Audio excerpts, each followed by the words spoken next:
अस्सलामुअलैकुम dear students, उम्मीद करता हूँ आप सब खैर वाफियत से होंगे। तो आज क्लास 9th बाब नंबर 2 मशक नंबर 2.1 लेकर आपके सामने हाजिर हुआ हूँ। इस चैप्टर की सिर्फ यही एक मशक है और इसके याद करने के लिए सिर्फ आपने 6 चीज़ें याद रखनी हैं। सबसे पहली चीज़ है ज़कात की शरह और वो होती है 2.5%। दूसरे नंबर पर आपने 2.5% को लिखना किस तरह है, तो 2.5 ये ऊपर ही रहेगा और 100 जो है ये बटे के नीचे आएगा। तीसरे नंबर पर उश्र, ये दो तरह से होता है, एक कुदरती ज़राए से और एक मसनूई ज़राए से। कुदरती ज़राए से 10% होता है और मसनूई ज़राए से 5%। उसके बाद चौथे नंबर पर आपने ये चीज़ याद रखनी है कि बेवा का हिस्सा औलाद उसकी हो तो 1/8 मिलेगा और अगर औलाद ना हो तो 1/4 मिलेगा। पाँचवें नंबर पर आपने बेटों के लिए 2:2:2 जितने भी बेटे होंगे इनको जमा करते जाना है और बेटियों के लिए आपने 1:1:1 जितनी भी बेटियां होंगी उतनी बार आपने 1:1:1 ये जमा करते जाना है। और छठे नंबर पर आपने ये फार्मूला याद रखना है, निस्बत बटा निस्बती मजमुआ ज़रब कुल रकम। तो आए मशक की तरफ बढ़ते हैं। हमारा सबसे पहला सवाल है, अगर सोने की मालियत 11,10,000 रुपये हो तो उस पर ज़कात की रकम मालूम कीजिए। बिल्कुल आसान सा सवाल है। सबसे पहले आप लिखेंगे सोने की मालियत, वो है 11,10,000 रुपये। उसके बाद है ज़कात की शरह, वो है 2.5%। जब ज़कात की रकम आपने मालूम करनी है, यहाँ पर मैंने 25/10 ज़रब 100 लिखा हुआ है। आप इसको सादा से तरीके से जो मैंने आपसे शुरू में अर्ज़ किया था 2.5/100 वो भी आप लिख सकते हैं। तो 2.5/100 को आप 11,10,000 से ज़रब देंगे, आपके पास जवाब आ जाएगा 27,750 रुपये। और दूसरे नंबर पर हमारे पास सवाल है कि अगर चांदी की मालियत 3 लाख रुपए हो तो उस पर ज़कात की रकम मालूम कीजिए। बिल्कुल पहले वाले सवाल की तरह ही है। सबसे पहले आप चांदी की मालियत लिखेंगे, वो है 3 लाख रुपए। उसके बाद ज़कात की शरह लिखेंगे, वो है 2.5%। और उसके बाद जब आप इसकी रकम निकालेंगे ज़कात की, तो 25/10 ज़रब 100 भी कर सकते हैं आप, 2.5/100 भी कर सकते हैं। उसको आपने ज़रब देनी है 3 लाख से, आपका जवाब आ जाएगा 7500 रुपये। तीसरे नंबर पर हमारे पास सवाल है, 10 तोला सोना और 40 तोला चांदी पर ज़कात की रकम मालूम कीजिए, जबकि सोने की कीमत 40,000 रुपये फ़ी तोला है। जब आप 10 तोले की कीमत मालूम करेंगे तो 40,000 को 10 से ज़रब दे देंगे और चांदी की कीमत 5,000 रुपये फ़ी तोला है। जब 40 तोला चांदी की कीमत मालूम करेंगे तो 5,000 को 40 से आप ज़रब दे देंगे, फिर उस पर 2.5% के हिसाब से ज़कात की शरह मालूम करेंगे। तो सबसे पहले आपने लिखना है सोने की मालियत 10 तोला, 10 को आप 40 से ज़रब देंगे तो आपके पास 4 लाख रुपए सोने की कीमत बन जाएगी। चांदी की मालियत है 40 तोला, 40 को आप 5,000 से ज़रब देंगे तो आपके पास 2 लाख रुपए बन जाएंगे। दोनों को जब आप जमा करेंगे कुल मालियत आपके पास हो जाएगी 6 लाख रुपए। इस पर अब आपने ज़कात की शरह मालूम करनी है, वही पहले वाला तरीका। ज़कात की शरह वो है 2.5%। ज़कात की रकम मालूम करनी है 2.5/100 या फिर 25/10 ज़रब 100 और इसको फिर ज़रब दे देनी है आपने 6 लाख रुपए से, यानी कुल रकम से। तो आपके पास जवाब आ जाएगा 15 लाख रुपए। और चौथे नंबर पर हमारे पास सवाल है, सोने की मालियत है 8 लाख रुपए, नकद रकम है 4 लाख रुपए, चांदी 50 तोला है, फ़ी तोला 5,000 रुपये है, तो 50 को आप 5 से ज़रब दे देंगे, ये भी रकम निकल आएगी। तीनों रकमों को जमा करके आपने इन पर ज़कात की रकम मालूम करनी है। तो सबसे पहले आप लिखेंगे सोने की मालियत 8 लाख रुपए, नकद रकम 4 लाख रुपए, चांदी की मालियत 50 तोला, 50 को आप 5 से ज़रब देंगे, 2,50,000 रुपये जवाब आ जाएगा। अब 8 लाख, 4 लाख, 2,50,000, इन तीनों रकमों को आप जमा करेंगे तो आपके पास कुल जायदाद आ जाएगी 14,50,000 रुपये। अब इस पर आपने ज़कात की रकम मालूम करनी है। पहले लिखेंगे ज़कात की शरह, वो है 2.5%। उसके बाद आपने ज़कात की रकम निकालनी है 2.5/100 या 25/10 ज़रब 100। इसको आपने ज़रब देनी है कुल रकम से 14,50,000 रुपये से, तो आपके पास जवाब आ जाएगा 36,250 रुपये। और पाँचवें नंबर पर हमारे पास सवाल है, कुदरती ज़राए से पैदाशुदा चावल की फ़सल की मालियत 6 लाख रुपये पर उशर मालूम करें। यहाँ पर एक लफ्ज़ है शुरू में कुदरती ज़राए, तो शुरू में मैंने आपसे अर्ज़ किया था आपने कुदरती ज़राए से उशर 10% याद रखना है। तो यहाँ पर 10% के हिसाब से आप सवाल हल करेंगे। सबसे पहले आप लिखेंगे चावल की फ़सल की मालियत, वो है 6 लाख रुपये, कुदरती ज़राए से उशर की शरह वो है 10%। जब आप उशर की रकम मालूम करेंगे तो 10/100, फ़ीसद 100 में चला जाएगा, उसको आप ज़रब देंगे 6 लाख रुपए से, तो 60,000 रुपये जवाब आ जाएगा।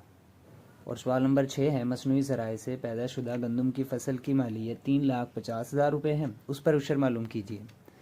अब इसमें शुरू में मसनूई ज़राए लफ्ज़ आया हुआ है और शुरू में मैंने आपसे अर्ज़ किया था कि मसनूई ज़राए से उशर वो 5% होगा।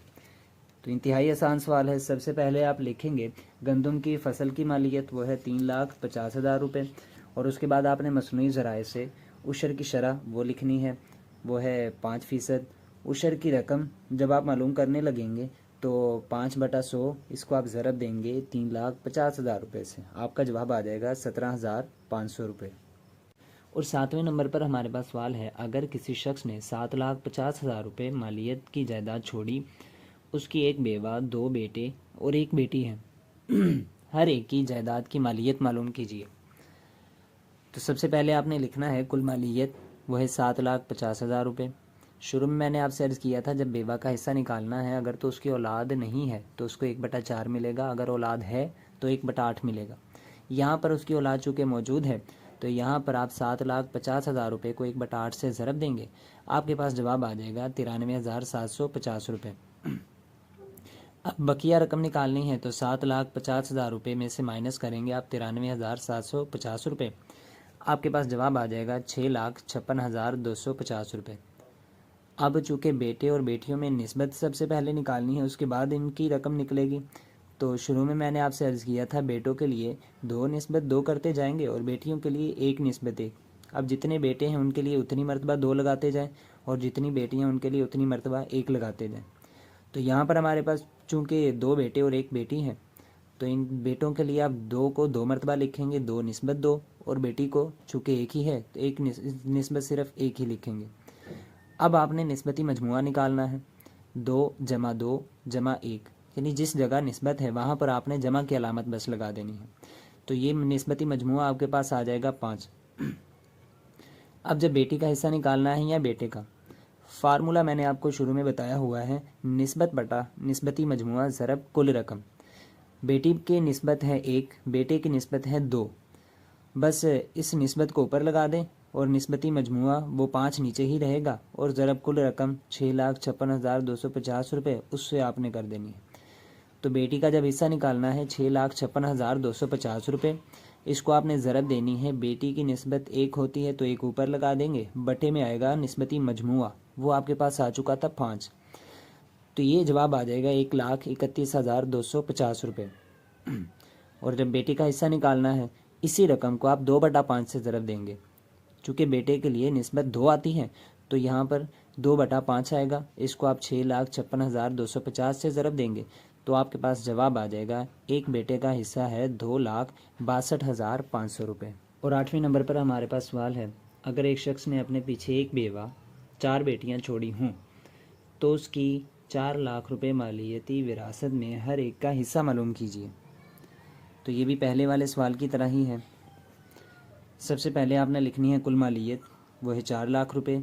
बेवा का हिस्सा, चूँकि औलाद मौजूद है तो 1/8 मिलेगा, 4 लाख को आप 1/8 से ज़रब देंगे, आपके पास जवाब आ जाएगा 50,000 रुपये। उसके बाद आपने बकिया रकम निकालनी है और फिर हर एक बेटी का हिस्सा निकाल लेना है। बकिया रकम 4 लाख में से आप 50,000 को माइनस कर देंगे, 3,50,000 रुपये जवाब आ जाएगा। अब हर एक बेटी का हिस्सा आपने मालूम करना है।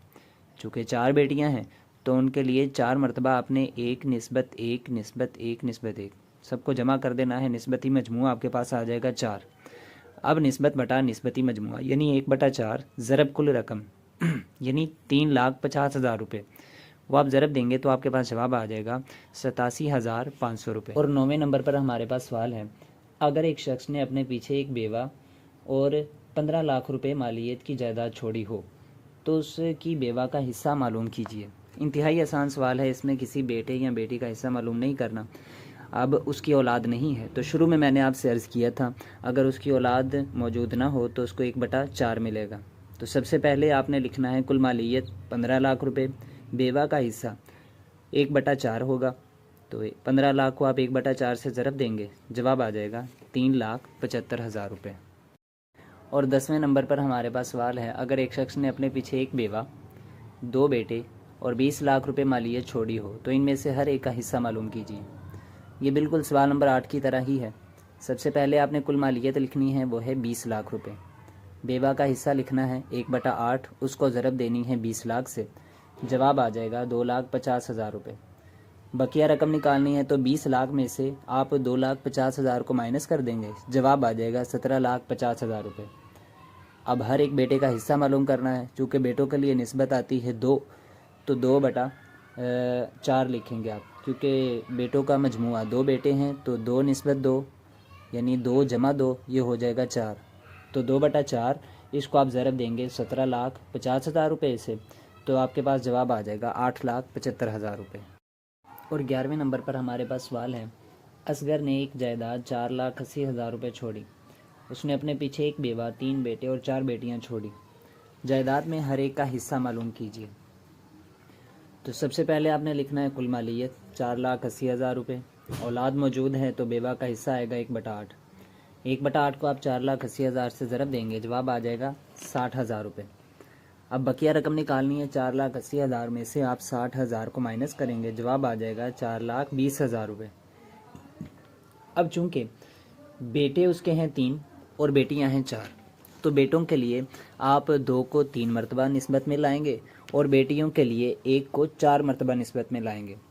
तो इस तरह आप लिखेंगे 2/2 निस्बत 2 निस्बत 1 निस्बत 1 निस्बत 1 निस्बत 1। बाद में इन सब को आप जमा कर देंगे तो निस्बती मजमुआ आ जाएगा। अब आप जिसका भी हिस्सा पहले निकालना चाहते हैं, फार्मूला यही रहेगा, निस्बत बटा निस्बती मजमुआ ज़रब कुल रकम। बेटी का हिस्सा मालूम करना है तो बेटी के लिए निस्बत आती है 1 और निस्बती मजमुआ आपके पास था 10। 1/10 लिखेंगे, उसको 4,20,000 से ज़रब देंगे, जवाब आपके पास आ जाएगा 42,000 रुपये।